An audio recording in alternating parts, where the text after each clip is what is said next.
No, don't eat that. Keisha's scream cut through the elegant dining room like a gunshot. Every head in the Lotus Garden restaurant turned as she sprinted across the marble floor, her waitress uniform flying behind her. She didn't care about the shocked gasps or the security guards reaching for their weapons.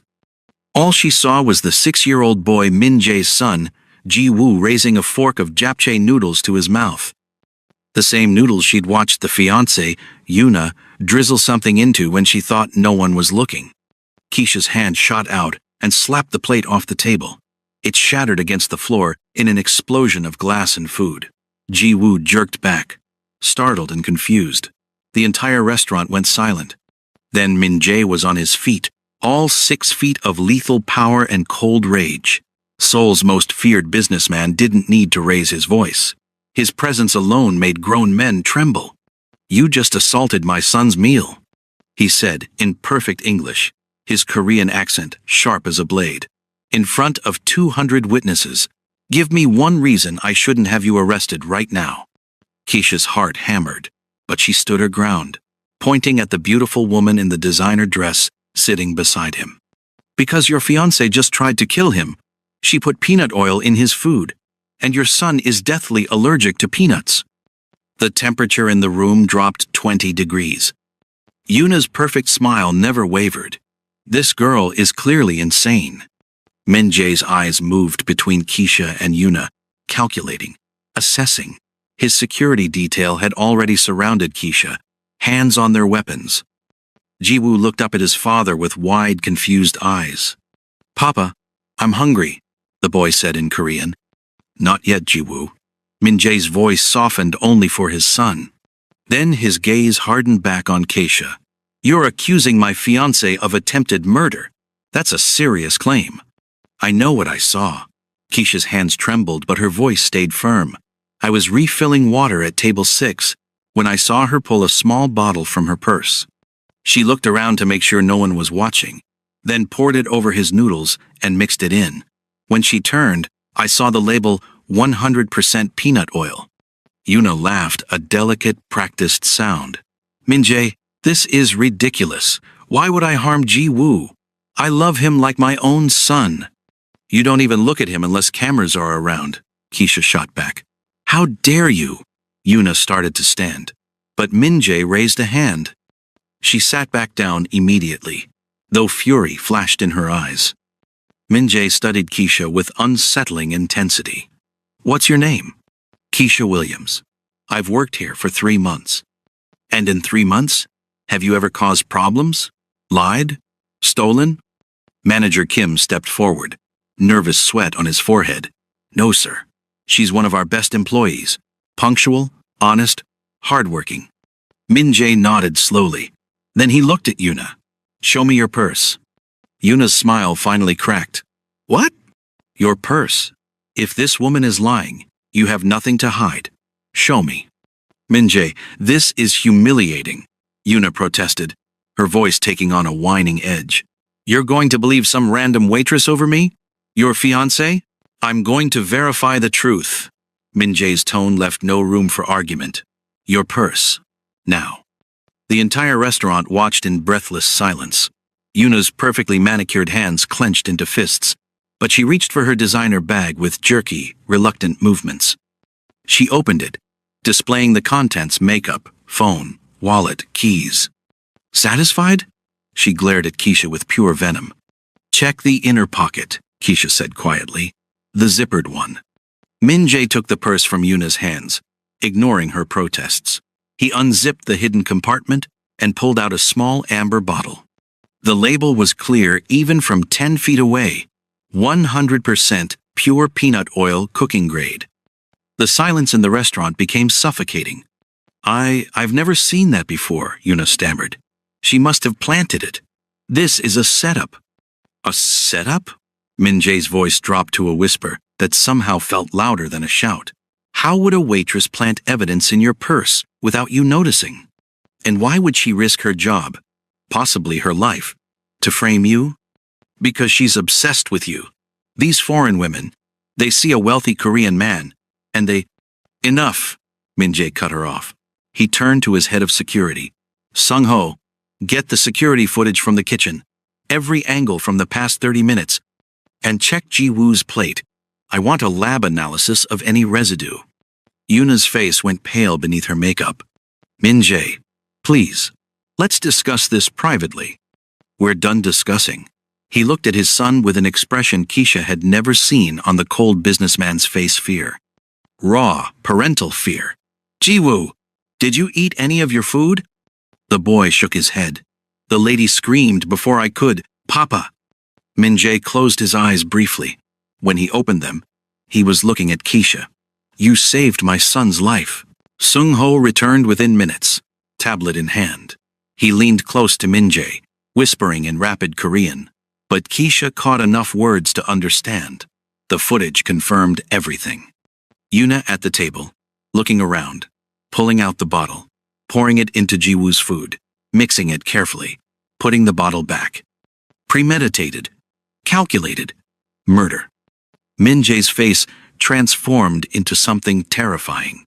The businessman disappeared, replaced by something much darker, the man who'd built an empire through ruthlessness and violence. The man whose name made Korea's underworld fall silent. Yuna. His voice could have frozen hell. Stand up. She stood, her confidence crumbling. Min-jae, I can explain. You tried to kill my son. Each word was a death sentence. My 6-year-old child. The only thing in this world I love more than power. He stepped closer. And Yuna actually flinched. Why? Because he's in the way. The words burst out of her like poison finally released. You promised me everything, marriage, status, power. But as long as he exists, I'm just the stepmother. He gets everything. Your name, your empire, your love. I get nothing. The restaurant collectively held its breath. Someone was recording on their phone. This would be all over Korean social media within the hour. So you decided to poison him. Min-jae's voice was perfectly calm now. The kind of calm that came before storms. At a public restaurant, during our engagement dinner, where anyone could see. No one was supposed to see, Yuna hissed. It would have looked like an allergic reaction, an accident, the restaurant's fault for cross-contamination. And then, she looked at Keisha with pure hatred. Then this bitch had to play hero. Min-jae turned to Keisha. Thank you, for your bravery, for saving my son. Then he turned back to Yuna. Sung-ho, call the police. Attempted murder of a minor. I want her arrested. Now. No! Min-jae, please! Yuna grabbed his arm. He shook her off like she was contaminated. Touch me again, and I'll have you dragged out. The police arrived within 10 minutes faster than normal. But then again, Min-jae owned half the city. They took Yuna away in handcuffs while she screamed about being framed, about Keisha being a liar, about Min-jae regretting this. The restaurant slowly emptied, guests whispering and recording, already posting to social media. Manager Kim assured Min-jae that Keisha would face no consequences. In fact, she was getting a raise and Employee of the Month. But Min-jae had other plans. Miss Williams. He approached her as she stood by the kitchen, still shaking from adrenaline. Walk with me, please. It wasn't really a request. Keisha followed him to a private room in the back, Ji-woo holding his father's hand and staring at her with wide, curious eyes. Once inside, Min-jae gestured for her to sit. She did, her legs finally giving out from the stress. How did you know? He asked. About the peanut allergy. I pay attention. Keisha's voice was steadier now. You've been here 5 times in 3 months. Every time, you ask about peanuts in the food. You check ingredients. You watch him eat like you're terrified something will happen.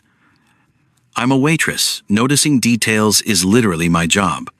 Min-jae nodded slowly. And you risked your life, your job, your safety to save a child you don't know? Why? Keisha looked at Ji-woo, who was playing with a toy car on the table. Because he's 6 years old.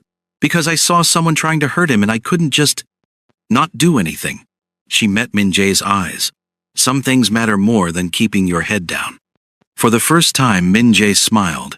It was small, barely there, but genuine. You're either very brave or very foolish. Probably both, Keisha admitted. I'm going to offer you a job. Keisha blinked. I already have a job. As a waitress making what, $2,000 a month? Min Jae leaned back in his chair. I'm offering you $10,000 a month to be Ji-woo's personal nutritionist and food safety specialist. You'll oversee every meal he eats, every ingredient that goes into his food. You'll live in the west wing of my estate, have your own car, full benefits, and protection. Keisha's mind reeled. $10,000 a month? That's what my son's life is worth? No, it's not even close. Min Jae's expression was serious. But it's what I can offer someone I don't know yet. Prove your loyalty, prove your competence, and we'll renegotiate. Why me? You could hire a professional nutritionist with credentials. Credentials didn't save my son tonight. You did. He glanced at Ji-woo. My son needs someone who sees him as a person, not a paycheck. Someone who'll act when it matters. You've already proven you're that person. Keisha looked at the little boy, who was now building a tower with sugar packets. He seemed sweet, shy, and completely unaware of how close he'd come to death. What about his mother? She asked carefully. Min Jae's face hardened. She died 3 years ago. Car accident. Since then, it's been me, Ji-woo, and a rotating cast of nannies who see him as a stepping stone to me. He paused. Yuna was supposed to be different. I was a fool. You loved her? I loved the idea of giving Ji-woo a mother. His voice was bitter. Clearly, I have terrible judgment in women. Keisha was quiet for a moment. This was insane. This man was basically a crime lord. But that little boy needed protection, and she'd just proven she was willing to provide it. I have conditions, she said finally. Min Jae raised an eyebrow. Go on. First, I'm not a babysitter or a maid. I handle food and safety only. You want someone to play dolls or do homework? Hire a nanny. Keisha counted on her fingers. Second, I get Sundays off. Non-negotiable. Third, if I see something wrong nutritionally, safety-wise, or otherwise, I speak up, no matter who it offends. Min Jae studied her.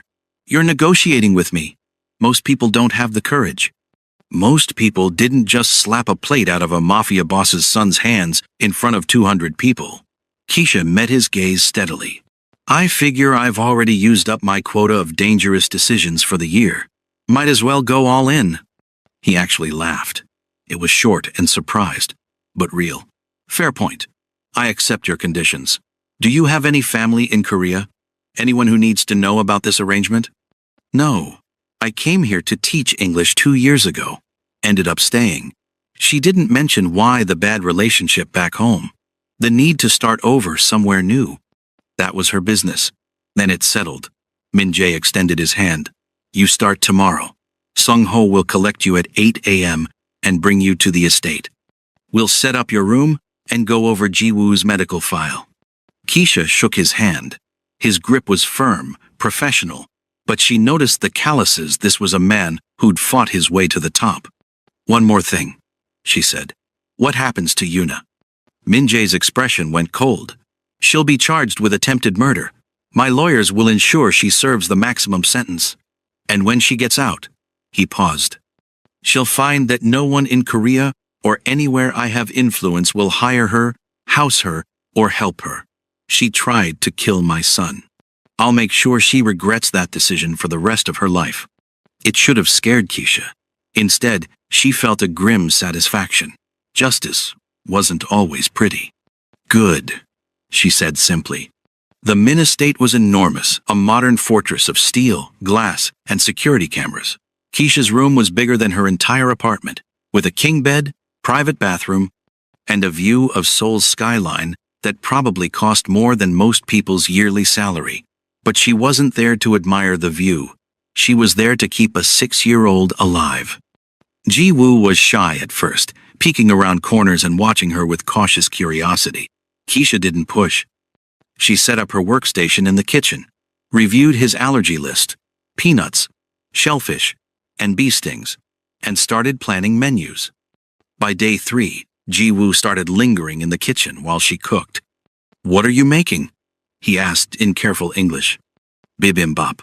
Your dad said it's your favorite." Keisha smiled at him. "Want to help?" His face lit up. "Really?" "Really.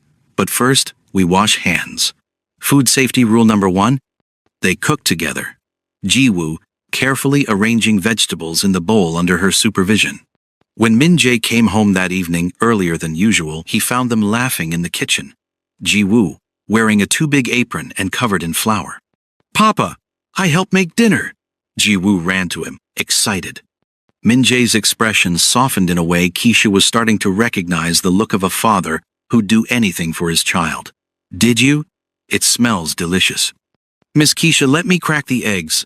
"I only dropped one," Jiwoo announced proudly. "Only one?